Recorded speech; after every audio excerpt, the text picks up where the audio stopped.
Let's look now in section 2.3, where we're looking now at applications of linear equations. So on page 41 of the Learning Guide, pencil problem 1A says the average yearly salary of an American whose final degree is a master's is $49,000 less than, and I'm going to circle that word than, because anytime you see a comparison word like than or as, we're going to compare that to another item. So I'm going to circle that, less than twice that of an American whose final degree is a bachelor's. Combined, two people with each of these educational attainments earn $116,000.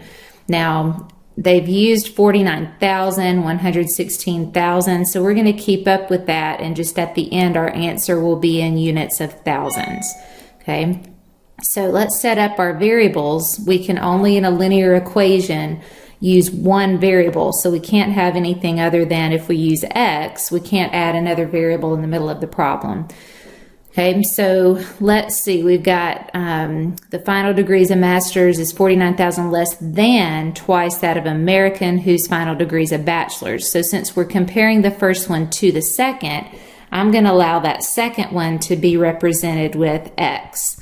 So we'll let x represent the American whose final degree is a bachelor's.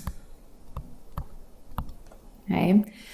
And then we'll let the final degree of the master's, it says, is final degree is 49,000 less than twice that of the other. So 49,000 less than, so I'm going to be subtracting the 49,000 from twice that of, and we had already set x to be that of the final degrees of bachelor's. So 49,000 less than twice that of the other. Okay, and that one is going to represent those with a final degree being a master's. Okay, and both of these we would say are in thousands, so we don't forget that unit. Okay, and then we have the other information that combined, so if I add the two together, their earnings would be 116,000. So this is where my equation comes in. We're tying it all together, where I have the salary of the one that's the final degree is a bachelor's, plus the second salary, the 2x minus 49, or the average salaries, will add up to be 116, that's in thousands, and we have our equation. Okay, so we've added the two together, they'll give me 116,000. Now solve our equation, so add the like terms. X plus 2x is 3x, minus 49 is 116. Add 49 to both sides, and I'll get 3x is 165. Now divide both sides by 3. So x is 55. Now remember that was x represented those with the final degree is a bachelor's. So well, it's the average yearly salary. So remember, it's not just 55, but it would be 55,000 would be the average for the bachelor's. And then if we look at twice that minus 49,000, so 55,000, let's do 2 times the 55 minus 49, because 55 was my x term. That would be 110 minus 49, which is 61. So 61,000 would be the average yearly salary of an American with the final degree being a master's degree. Okay, let's go to the second problem. We're actually going to omit 1B. You won't have anything like that in your homework, so we'll move on to 1C. A new car is worth $24,000.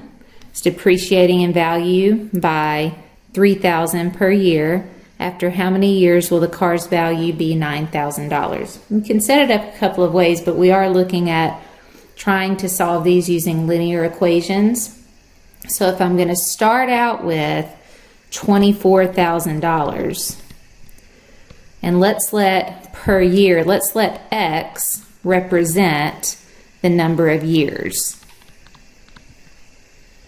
Okay, so if it's depreciating, that means the value is going down. It's not increasing, but decreasing in value by $3,000 per year. So it's decreasing by 3,000 times X.